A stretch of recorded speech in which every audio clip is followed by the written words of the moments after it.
अंशु गुप्ता हमारे साथ है, ग्लोब कैपिटल के वीपी, और हमारे साथ विजय कुमार जी भी एनसीडीएक्स के एमडी और सीईओ जुड़े हैं। आलोक कुमार हमारे साथ हैं जो कि डायरेक्टर हैं बिजनेस डेवलपमेंट कैटसाइट टेक्नोलॉजी के। आप सभी का गुड मॉर्निंग, बहुत स्वागत है जी बिजनेस पर। सबसे पहले ईशू जी आपसे ही शुरुआत करना चाहेंगे।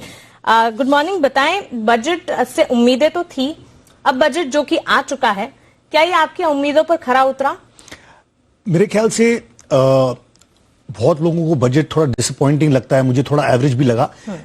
मेन कारण यही है कि हमारी जो उम्मीदें थी वो बहुत ज्यादा थी, तो उस हिसाब से हमारे सेक्टर के लिए कुछ ऐसा स्पेशल नहीं हुआ जो होना चाहिए था। हमारी सबसे बड़ी मांग थी reduction in gold import duty, तो वो नहीं हुई, पर कुछ ऐसे गलत भी नहीं हुआ।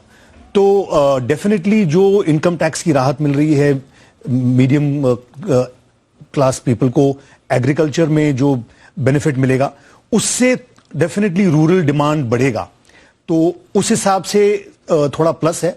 और मैं एक और चीज कहना चाहूंगा यहां पर, मेरे ख्याल से थोड़ी लॉस्ट अपॉर्चुनिटी तो है। फाइनेंस मिनिस्टर को कोई बिग बैंग रिफॉर्म्स कर सकते थे, but may be baby steps ले रहे हैं।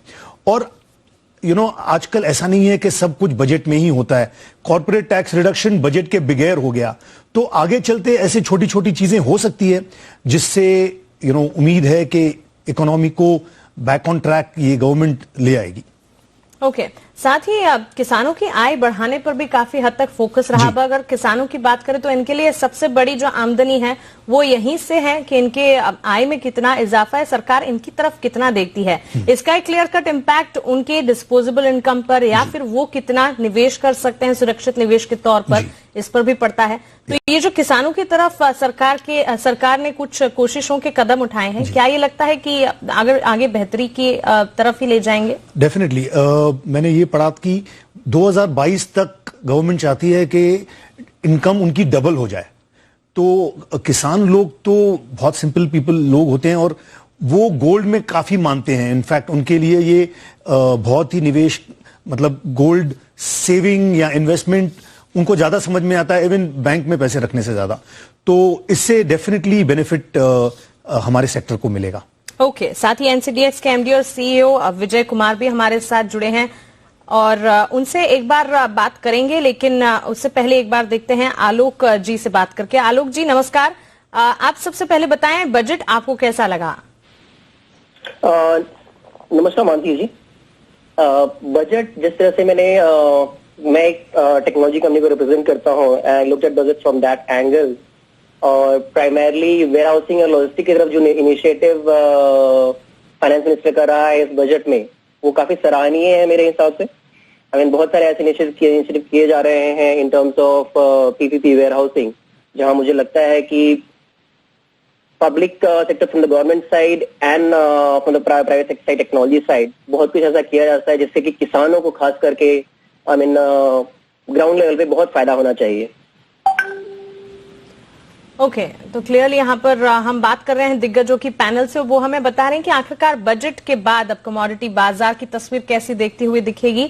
एनसीडीएक्स के प्रोडक्ट हेड कपिल देव भी हमारे साथ जुड़ गए हैं। कपिल जी नमस्कार, स्वागत है आपका जी बिजनेस पर। सबसे पहले तो बजट पर ही आपका नजरिया जानना चाहेंगे। देखिए, सरकार के लिए इस बार का बजट पूरी तरह से एग्री फोकस्ड ही रहा, खासकर स्टोरेज और वेयर हाउसिंग को बढ़ावा देने की बात कही गई ताकि किसानों की उपज को नुकसान नहीं हो। ऐसे में इसे मजबूत टेक्नोलॉजी से जोड़ना बेहद जरूरी है, आप कैसे देख रहे हैं? Thank you.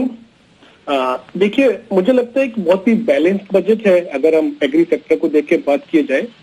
पिछले कुछ सालों से नहीं, बहुत सालों से हम डिस्कस करते हैं कि एग्री में फार्मर की इनकम डबल करनी है और पोस्ट हार्वेस्ट लॉस को कम करना है। तो गवर्नमेंट ने जो इस टाइम ये 16 पॉइंट एजेंडा दिया है, it's a very balanced approach. किस तरीके से फार्मर को और ज्यादा मार्केट से लिंक कर सकते हैं, उसके प्रोडक्ट को डायरेक्ट मार्केट से लिंक कर सकते हैं, और more efficiency we can create on the ground itself. जो विलेज लेवल पे इंफ्रास्ट्रक्चर बनाने की बात की है, एसएचजी के द्वारा वेयर हाउस बनाने की बात की है, आई थिंक एक बहुत बड़ा एनकरेजिंग स्टेप है जहां पे फार्मर्स मोर एफिशिएंटली अपने प्रोडक्ट को यूज कर सकता है, उस पे ENWR जनरेट करके फाइनेंस का अवेल कर सकता है और एक राइट डिसीजन ले सकता है कि कब उसको माल बेचना है और कब माल नहीं बेचना है।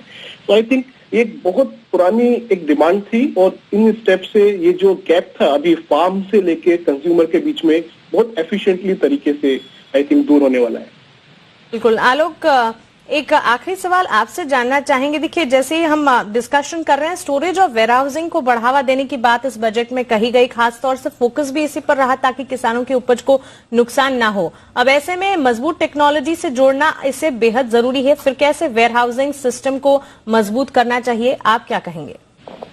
जरूर मानसी जी, मैं अग्री करता हूँ जो विजय जी कह रहे थे अभी। अगर आप देखेंगे तो किसानों के जो मेजर प्रॉब्लम्स हैं आज, वो 4 स्टेज में आती हैं। एक तो आती है प्रोक्योरमेंट, जहां मतलब उनका माल जब तैयार हो गया तो कैसे वो वेयरहाउसेस तक पहुंचेगा, कैसे कब वो बेचेंगे उसको।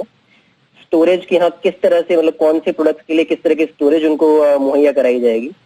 डिस्ट्रीब्यूशन, कैसे वो प्रोडक्ट जो एक बार तैयार हो गए हैं, स्टोर्ड हैं, वो एंड कस्टमर तक कैसे पहुंचेंगे। और प्राइमरली सेल्स का, कि हाँ किस पॉइंट पे वो सेल कर पाते हैं उसको। तो इन सब चीजों में टेक्नोलॉजी बहुत बड़ा रोल प्ले कर रही है और करने आगे भी करेगी।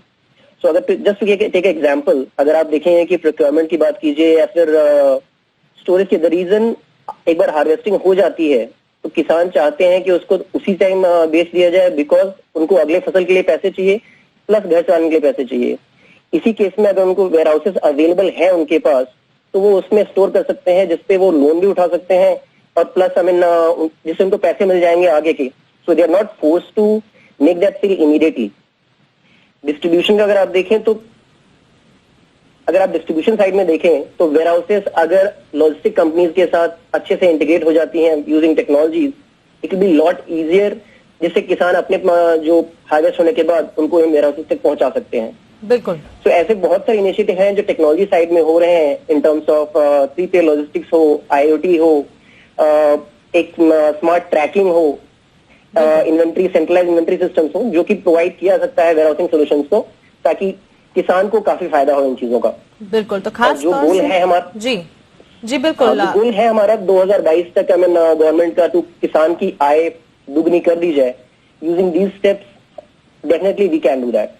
चलिए, बिल्कुल। तो काफी सारे कदम और काफी सारे बदलाव की बात होती है, और ये बदलाव काफी जरूरी भी है, क्योंकि एग्री कमोडिटी की जब हम बात कर रहे हैं तो किसानों को किस तरह से मदद मुहैया कराई जाए, इस पर सबसे ज्यादा फोकस करना चाहिए। चलिए, हमारे तीनों एक्सपर्ट्स को इस खास पेशकश में एक बार शुक्रिया अदा कर लेते हैं।